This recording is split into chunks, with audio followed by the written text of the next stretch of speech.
Hey guys, welcome to my YouTube channel. दोस्तों, मैं हूं एम के एक्सपर्ट और आज की इस वीडियो में मैं आपको पढ़ाने वाला हूं क्लासिफिकेशंस ऑफ बिल्डिंग। तो classifications of building Indian standard IS के तहत जो है सिंपली 9 कैटेगरी में बांटा गया है, जो कि आपको डिस्प्ले हो रहा है कुछ इस प्रकार से। टाइप्स ऑफ यूज यहाँ पे लिखा हुआ है। टोटली 9 कैटेगरीज में इन बिल्डिंग को बांटा गया है आईएस इंडियन स्टैंडर्ड की तरफ। फर्स्ट ग्रुप ए जो मेरा है residential building, group B educational building, group C institutional building, group D assembly building, group E business building, group F industrial building, group G mercantile building, group D mercantile building, group H storage building, group 9 hazardous building. तो simply आपको screen पे दिख रहा है ये types of.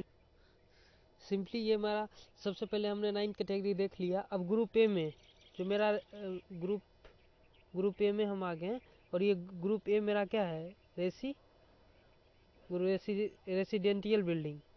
ये आपको दिख रहा है एरो से, ग्रुप ए रेसिडेंशियल बिल्डिंग। तो हम इसके बारे में सिंपली थोड़ा सा कुछ जान लेते हैं। तो इसके बारे में जाने क्या क्या लिखा हुआ है। बिल्डिंग यहाँ पे लिखा हुआ है building use for normal residential building use for normal residential purpose are called as residential building. तो हम वैसे बिल्डिंग को रेसिडेंशियल बिल्डिंग कहेंगे जिसका यूज हम लोग रहने के पर्पज से कहते हैं। देखिए, अगर आपको इंग्लिश सही से नहीं समझ में आ रहा तो हम आपके लिए नीचे में हिंदी लिख चुके हैं यहाँ पे। और दूसरा सेंटेंस जो मेरा है, in this building sleeping accommodation, यहाँ पे दिया हुआ है ना, in this building sleeping accommodation, in this building sleeping accommodation with और विदाउट कुकिंग और डिनिंग और बोथ फैसिलिटी आर प्रोवाइड। यानी कहने का मेरा क्या सेंस है कि जो रहने के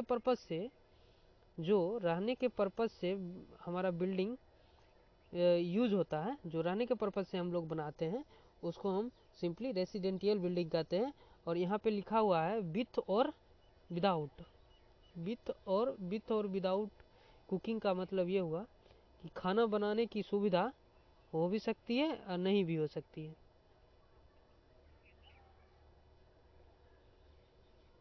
तो ऐसे बिल्डिंग को हम लोग रेसिडेंशियल बिल्डिंग कहेंगे।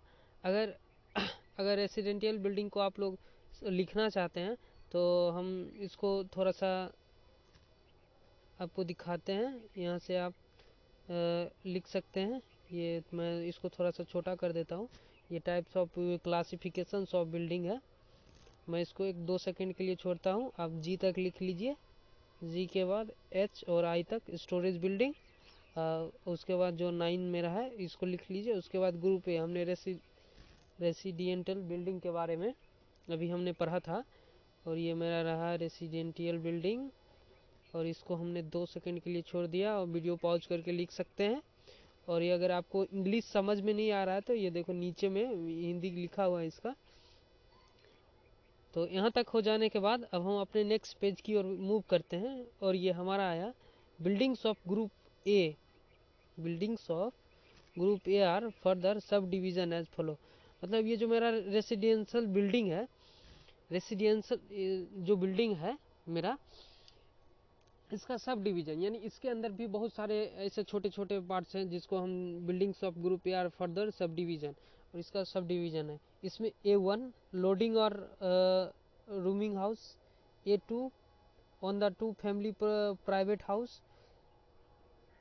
तो ये मेरा ग्रुप ए का कुछ क्लासिफिकेशन है जिसके अंदर हम लोग group A loadings of rooming house, A2 जो मेरा है 1 और 2 फैमिली प्राइवेट हाउस, A3 में आता है डोरीमोटरीज, A4 में आता है अपार्टमेंट हाउस, और A5 में आता है हॉस्टल। ये सब रेसिडेंशियल बिल्डिंग के कुछ पार्ट्स हैं।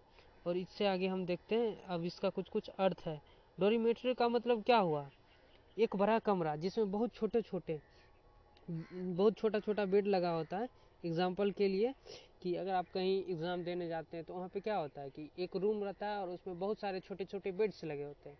तो इसी बिल्डिंग को हम लोग क्या करेंगे? डोरमेटरी करेंगे। या अपार्टमेंट में 30-40 फ्लोर का जो बिल्डिंग है, मेरा 30-40 फ्लोर का जो बिल्डिंग होता है उसको हम अपार्टमेंट बोलते हैं। ठीक है। अब आगे मेरा आ गया ग्रुप बी, एडुकेशनल बिल्डिंग। तो हम सिंपली एडुकेशनल बिल्डिंग, ये जो मेरा एडुकेशनल बिल्डिंग है, एडुकेशनल बिल्डिंग के बारे में अब हम कुछ चीज़ पढ़ लेते हैं। सबसे पहले क्या है मेरा? Educational building in include any building use for educational and training purpose such as school, college, training institute. आपको डेफिनेशन से ही समझ में आ रहा होगा कि हम क्या बताना चाह रहे हैं कि वैसा बिल्डिंग जिसको हम एडुकेशन और ट्रेनिंग के पर्पज से हम लोग बनाते हैं उसको एडुकेशनल बिल्डिंग कहते हैं। और it's provide facility of assembly for instructions, education और relations for not less than 20 student. यानी कि हम वैसे बिल्डिंग को एडुकेशनल बिल्डिंग के अंतर्गत रखेंगे जिसमें कम से कम 20 स्टूडेंट को रुकने का फैसिलिटी हो। एक रूम में कम से कम 20 स्टूडेंट हो तो इस बिल्डिंग को हम लोग क्या बोलते हैं? Educational building. और हम अब बढ़ते हैं अगले पेज की तरफ। और ये जो मेरा एडुकेशनल बिल्डिंग है उसका कुछ सब डिवीजन है। अब सब डिवीजन के बारे में हम थोड़ा सा चर्चा कर लेते हैं। Sub division of group B building. Group B building के मतलब हम लोग क्या है? Educational building. अब एडुकेशनल का भी मतलब बहुत सारे तरीके से, बहुत पर्पज से बनाए जाते हैं। पहला मेरा B1 हुआ school up to senior secondary, यानी जिसमें सीनियर सेकेंडरी कहने का मतलब क्या हुआ? जैसे कि आप लोग पढ़ते हैं ना कि जिसमें इंटर और 12th तक की पढ़ाई होती है उसको सीनियर सेकेंडरी बोलते हैं। तो B1 के अंतर्गत आ गया और स्कूल हो गया और सीनियर सेकेंडरी लेवल हो गया। B2 में ऑल अदर्स ट्रेनिंग इंस्टीट्यूट हो गया, जहाँ पे मतलब बहुत सारे लोगों को एक बुला के ट्रेनिंग दिया जाता है तो उसको बोलते हैं ट्रेनिंग इंस्टीट्यूट। उसके बाद आता है मेरा ग्रुप C, इंस्टीट्यूशनल बिल्डिंग। तो आपको पढ़ के ही समझ में आ रहा होगा कि हम इंस्टीट्यूशनल बिल्डिंग का प्रयोग हम कहाँ कहाँ करेंगे। तो यहाँ पे वही लिखा हुआ है मेरा इंस्टीट्यूशनल बिल्डिंग कि इट इंक्लूड एनी बिल्डिंग्स। क्या लिखा हुआ है? It's include any building, it's include any building which is used for medical and other related activities such as medical or other treatment or care for person suffering from physically or mentally illness, disease or of orphans, infect, covalents और aged person. जहाँ पे हम ऐसे buildings को हम लोग इसमें include करेंगे इंस्टीट्यूशनल में, जहाँ पे मेडिकल कॉलेज हो या अदर रिलेटिव, जहाँ पे मेडिकल और ट्रीटमेंट किया जाता हो, जैसे पर्सन रहने के लिए सफिशियंट जगह हो, तो ऐसे को इंस्टीट्यूशनल बिल्डिंग कहते हैं। This building are also use for penal और corrections in which libraries of inmates is restricted है। जहाँ पे लाइब्रेरी की सुविधा हो, और इसका एग्जाम्पल से आपको ज़्यादा समझ में आएगा, हॉस्पिटल, ड्रामलेस, jails, prisoners mental hospital ETC। Sanatoria एक मतलब सेंटोरिया सेंटेंस आया। सेंटोरिया का मतलब हुआ कि लंबी बीमारी वाले मरीज जहाँ पे रहते हैं, जैसे कि जो भी मेंटली डिस्टर्ब है तो उसको जहाँ पे मतलब उस पर्पज से बनाया जाता है, वहाँ पे उसको रखा जाता है, तो उसको इंस्टीट्यूशनल बिल्डिंग के अंतर्गत हम लाते हैं। जैसे कोई बच्चा अगर अंडर 18 है तो अगर उसने कुछ अपराध कर दिया तो उसको कहाँ पे रखा जाता है? इंस्टीट्यूशनल बिल्डिंग के अंतर्गत जो है ये रखा जाता है। वहाँ पे इसको सब सुख सुविधा फैसिलिटी दिया जाता है। अब हम लोग मूव करते हैं नेक्स्ट पेज की ओर। और ये इसमें मेरा जो है आ रहा है इंस्टीट्यूशनल बिल्डिंग में। यहाँ पे एक नोट्स लिखा हुआ है, institutional building provide sleeping accommodation. Sleeping accommodation के पर्पज से जो बनाया जाता है, institutional buildings provide sleeping accommodation, ठीक है। Buildings under C are further sub division as follow. मतलब इस बिल्डिंग के अंतर्गत इसका भी कुछ सब डिवीजन है, तो हम इसके कुछ सब डिवीजन के बारे में हम यहाँ पे डिस्कस कर लेते हैं। ये मेरा इसका 3 सब डिवीजन है, C1 C1 के अंतर्गत हम लोग क्या आते हैं, हॉस्पिटल एंड सैनिटेरिया, और उसके बाद कस्टोडियल इंस्टीट्यूट, पेनल इंस्टीट्यूट। और इसके बाद हम थोड़ा सा स्क्रॉल करते हैं, यहाँ पे लिखा हुआ है, यहाँ पे जो C2 का जो मेरा है कस्टोडियल का, ये बाल सुधागिरी इत्यादि बाल सजा, यानी कि अंडर क्राइम करने वाले बच्चों को रखा जाता है। सॉरी, हमने जो अभी इंस्टीट्यूशनल बिल्डिंग में बताया था तो वहाँ पे मिस्टेक हो गया है, तो आप लोग वहाँ पे ध्यान नहीं दीजिएगा। और ये सब जो है इस बिल्डिंग के अंतर्गत यूज किया जाता है। यहाँ पे देखिए सीधा सीधा लिखा हुआ है,